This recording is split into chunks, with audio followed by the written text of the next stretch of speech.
Have you ever wondered why, no matter how many books you read, how many affirmations you repeat, or how deeply you try to convince yourself that you love who you are, something inside still feels incomplete? You tell yourself you have grown. You believe you are healing, and yet a quiet emptiness lingers. It is not because you lack love. It is because you have not yet understood where that love truly begins. Before we dive deeper, take a breath. Because what you are about to hear may change the way you see yourself and every relationship you have ever known. Carl Jung once said, "Until you make the unconscious conscious, it will direct your life and you will call it fate." The truth is, what we call love is often just a reflection, a mirror of everything unresolved within us. Every attraction, every irritation, every heartbreak, it all points back to you. Think about the last person who stirred something powerful inside you. Maybe they made you feel alive, or maybe they made you feel small. Either way, that person was not a random chapter in your story. They were a mirror, reflecting a hidden part of yourself that longed to be seen. You see, our relationships are not accidents. They are teachers. They reveal what we have not yet healed. When someone triggers you, when their words, tone, or presence ignite something deep and uncomfortable, it is not just about them. It is about the unhealed piece of you that is asking to be acknowledged. How often do you find yourself drawn to the same kinds of people, again and again? The ones who make you chase love? The ones who make you feel unseen? Or the ones you think you can fix? These patterns are not coincidences. They are maps leading you to the parts of yourself you have buried. When you admire someone's freedom, it might be because you have locked your own freedom away. When someone's confidence irritates you, it might be because you have silenced your own. What you love and what you hate in others are two sides of the same mirror, both revealing fragments of who you truly are. The journey to self-love is not about perfection. It is about integration. It is about bringing home every part of yourself you once exiled, the parts you judged, rejected, or pretended did not exist. Because until you do, love will always feel conditional. Maybe you were taught that love must be earned. Maybe you grew up believing that being accepted meant being good, obedient, or impressive. And so you learned to hide your flaws, to wear masks, to shapeshift into what others wanted. But here is the painful irony. The more you deny your authenticity, the harder it becomes to receive real love. Because no one can truly love you if you are not showing them who you really are. The most painful relationships are often your greatest mirrors. The person who annoys you endlessly might be showing you the part of yourself that you have long abandoned. The one who broke your heart might have been sent to help you face your deepest fear of abandonment. The friend who made you feel small may have forced you to confront your own lack of self-worth. We think people hurt us, but sometimes they reveal the wounds that were already there. This is where real healing begins, not by running from the discomfort, but by sitting with it. Ask yourself, what is this person showing me about myself? That question alone can shift your entire life. It takes courage to look within. It takes strength to admit that you have contributed to your own suffering, but it also gives you power, the power to stop repeating the same painful cycles. You may notice that the same themes appear in your relationships, different faces, different names, but the same emotional story. You fall for people who cannot stay. You chase validation that never feels enough. You seek love where it is conditional. This repetition is not a curse, it is a message. These patterns often begin in childhood. The way you were loved or not loved taught you what to expect.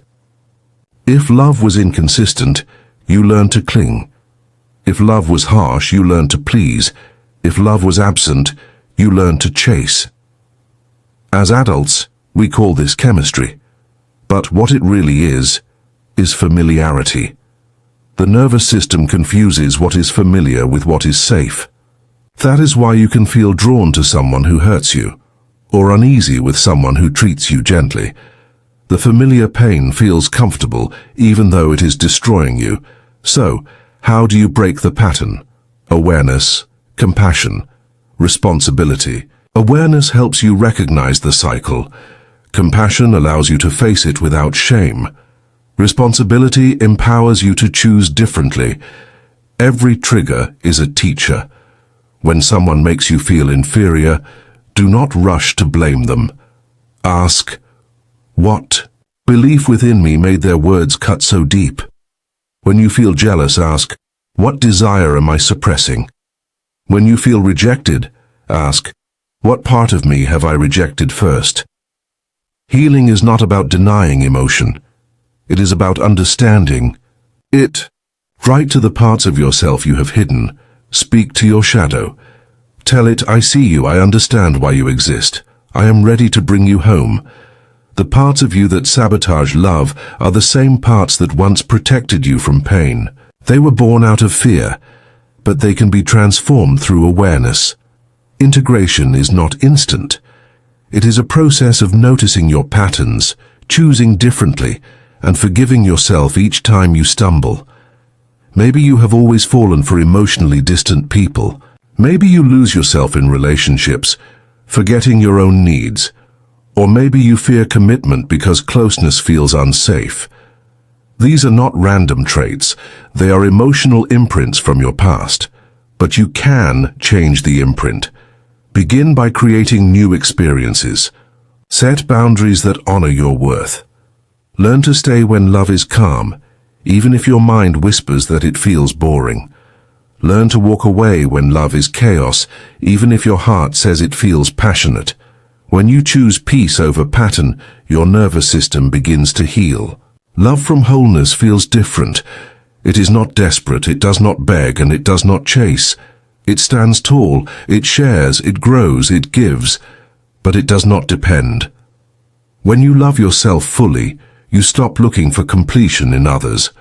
You no longer need someone to rescue you, validate you, or make you feel worthy. You already are.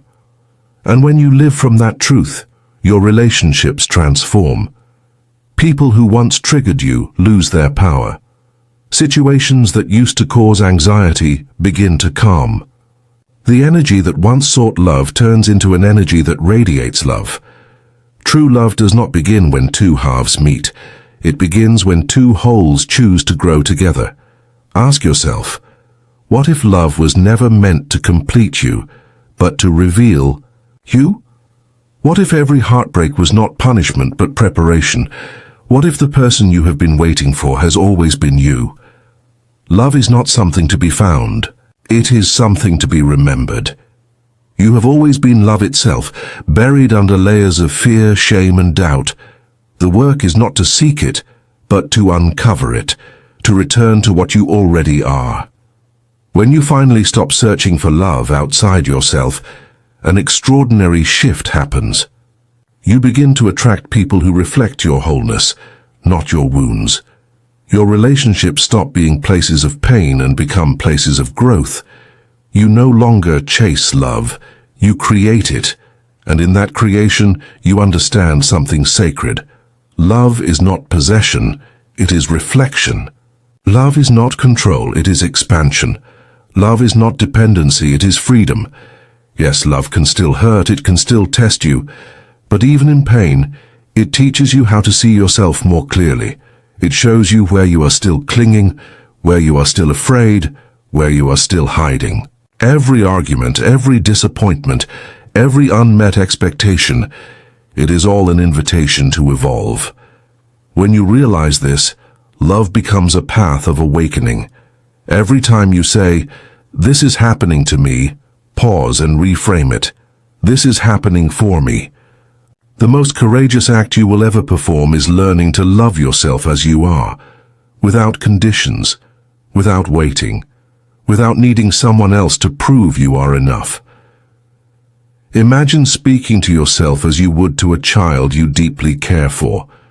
Imagine forgiving yourself for every mistake, every moment of weakness, every time you settled for less because you did not know your worth. That is what real self-love looks like. It is not arrogance. It is not selfishness. It is truth. Self-love is not standing in the mirror shouting affirmations. It is standing there and facing your reflection, even when it hurts. It is saying, I accept you, even when part of you still feels broken. And when you do this long enough, something miraculous happens. You stop seeking love because you become it. You become the calm in your own storm. You become the comfort you used to beg for.